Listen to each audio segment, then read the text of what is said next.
It's a beautiful day in this neighborhood, a beautiful day for a neighbor. Would you be mine? Could you be mine? It's a neighborly day in this beauty wood, a neighborly day for a beauty. Would you be mine? Could you be mine? I have always wanted to have a neighbor just like you. I've always wanted to live in a neighborhood with you, so let's make the most of this beautiful day. Since we're together, we might as well say, would you be mine? Could you be mine? Won't you be my neighbor? Won't you please? Won't you please? Please won't you be my neighbor?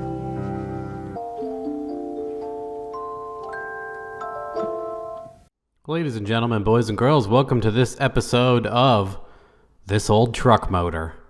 Today, we'll be doing valve springs, and I'm actually going to show two different tools, one which I have used a lot, and one which I have always wanted and finally bought. That's like a Dr. Seuss rhyme. All right, valve springs. Classically, I have always avoided buying this tool, but it has gotten so much cheaper that I actually bought one a day or two ago. Came through Amazon, 80 bucks. I'll link below. I've always wanted the one that does the double. A couple of my friends have it. It's a treat to use.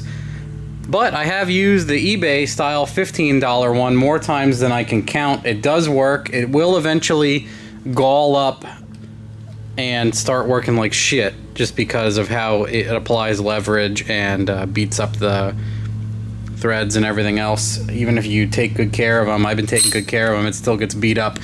So I took it upon myself to make the purchase and buy this ProForm one, and I have used a similar one made by like Crane Cams, and it's incredible. And what it does is it does two at a time, and these bolt down to basically like the rocker pedestals, and then this applies, it has a nice angle and everything. It applies the force directly down on the valve springs instead of hitting them at an angle like the other tool does, or a lot of the pry style tools can be annoying. So these are actually just really nice to use. I mean, obviously it's not needed. You can do all sorts of stuff and do this for free, but I do so many that I'm like, I'm just gonna buy the tool this time. I'm annoyed with, not having this tool, since I know it works really well. So I spent like 87 bucks on it, and you can see it does twice. It does two at the same time. It does a fantastic job. It holds the springs straight up and down.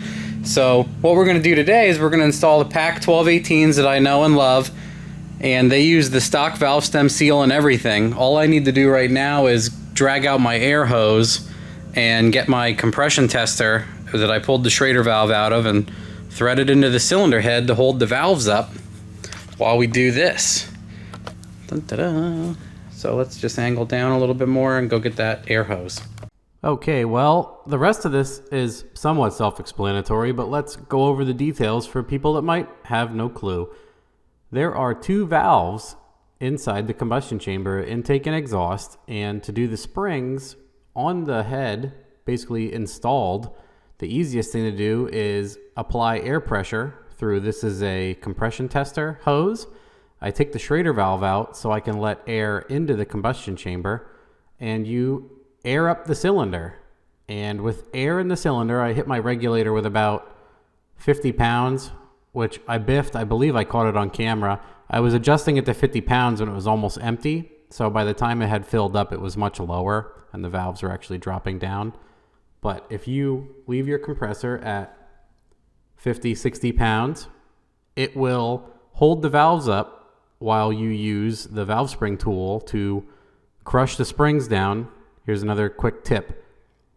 Hit them with a hammer before you do anything, because when you go to crush the springs down, I'm pointing to those keepers, they will stick sometimes and you can't get them out. So giving them a good bop will break away the seal, like the little sticky seal that they have.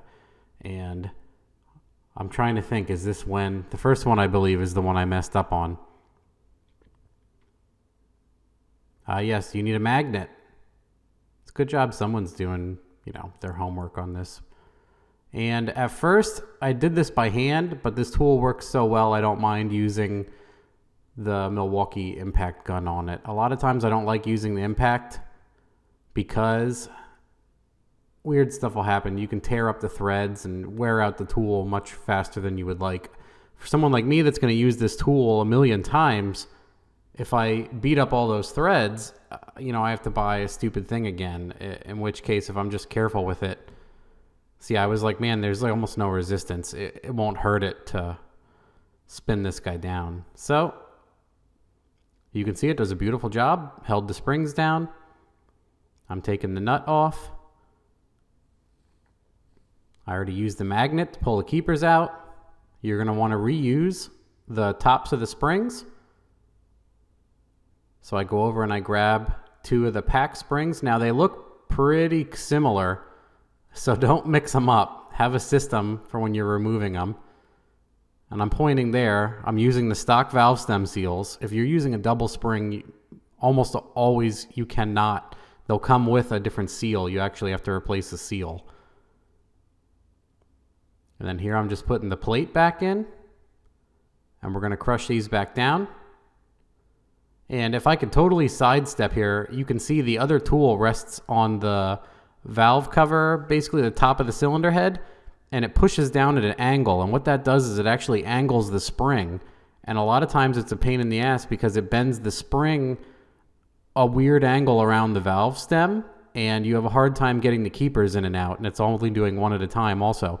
This tool is machined correctly where it's on a slight angle where it pushes straight down directly on the valve springs. So that's another reason why it's extremely nice. It's definitely worth the money.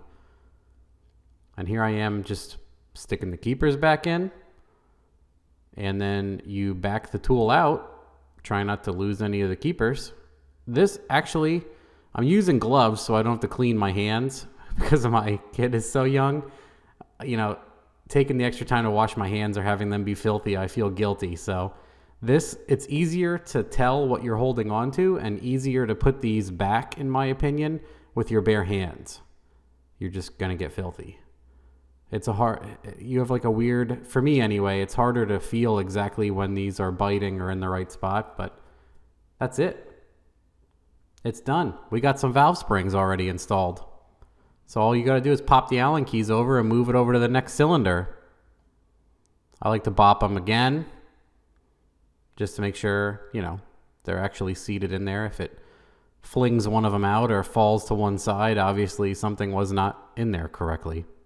A little bit of fast forward through this so I can show you my first mistake. Now here is when my air pressure fell off because I was adjusting the regulator when the tank was still filling. So I had like 2 PSI in the line, and this is where my valves dropped, which is not a panic situation. You just slide them back up. And I was showing off my nice Harbor Freight green 13 millimeter that is totally faded out. See, I grab the keepers and then the valves just fall down. No big deal. You just slide them back up and I'm like, man, why'd they fall? And I'm realizing that I'm like, oh, let me check my compressor. Oh, my compressor has like 2 PSI. That's the problem. See the line flexing with the air coming in? What an idiot. And then I just try to lift this one up. I try to get it with this magnet. This magnet's too fat. Try to push it up. I get it. And then the other one, I just go get a skinnier magnet for the other one. I actually had like a tiny little pen magnet. Yeah, I tried pliers first, which, dummy, they're below the thing. Nope. Can't get my hands in there. Nope.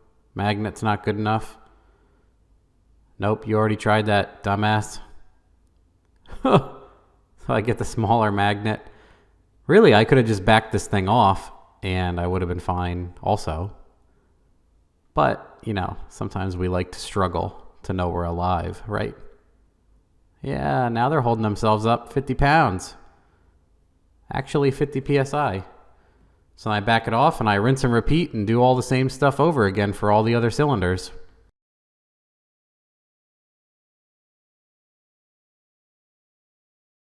Same stuff applies here. Stock hat, push them back down, put the stock keepers back in. Ta-da! Everything's good. And halfway through this, I was like, man, it'd be nice if I could just stick these keepers on easier. Some of them just stay nice, and then the other ones don't want to stay, and you have to go back and forth. And I was like, what if I just smush like axle grease, tacky axle grease all over these things, and then back them out?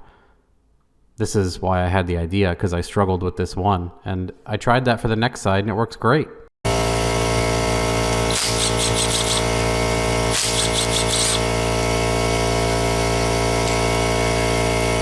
Get used to the sound of that compressor screaming in the background on you.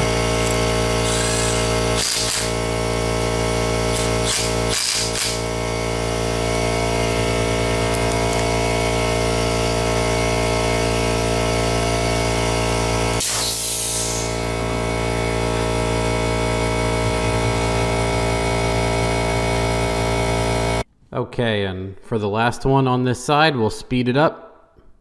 Hurry things along. We don't have an hour to watch you fuck with valve springs, dude. Give them a bop, crush them down, magnet the keepers out, bring it back up, grab the tops, throw out the old springs, grab the new packs, put the tops on, put the plate back on, put the nut on, run the nut down. Oh, this is where I grab the axle grease. Look at this. Idea of the century. Makes everything slippery when you're trying to use the hose and everything, but I just put a tacky grease on there, back them out. Look at that. New achievement unlocked, boys. Done. Now, I recorded the install for this whole other side, but nothing fantastic or irregular to report happened, so I'm not going to waste the time again. So here I am grabbing my parts shelf out of the valve cover and just slamming my push rods in. I look at them every now and then to make sure they aren't totally worn out, but this is a pretty nice motor, so I'm just going to trust it. I just toss the rockers in all in one piece. And I like to start these by hand just to line everything up and make sure I don't butcher the threads in the cylinder head and want to kill myself after doing all the work of the valve springs and ruining one of the pedestal screw threads. And then I just grab the 1/2 incher, I bust all these guys down, and then what I end up doing is I just go over them by hand just in case. We all have the things that we do that we're slightly paranoid or we had issues, so we overdo it. And I have left rockers, I've not left them loose, but I haven't tightened them enough sometimes, and they have come loose, and I thought, the motor was trash. And on one occasion, if you watch my old Fairmont videos, I actually pulled an entire motor out, and I went to pull the valve covers off and found one of the rockers was sideways. The only reason it was making noise and a dog on power is not because it was blown up, is because I didn't tighten the rockers enough and the one came loose. So I just breeze these in with the 1/2 inch and then, light braps, and then I go back over with like a 3/8 ratchet and pull on them and make sure they're all snug. And I might even pull on them again just because I'm so paranoid about them. Grab the tool shelf, toss push rods in, throw the rockers in, tighten the valve cover down, and you have successfully done a cam and valve springs again. Feels like I've done this a few times. Maybe you've seen this a few times because it has been a few times.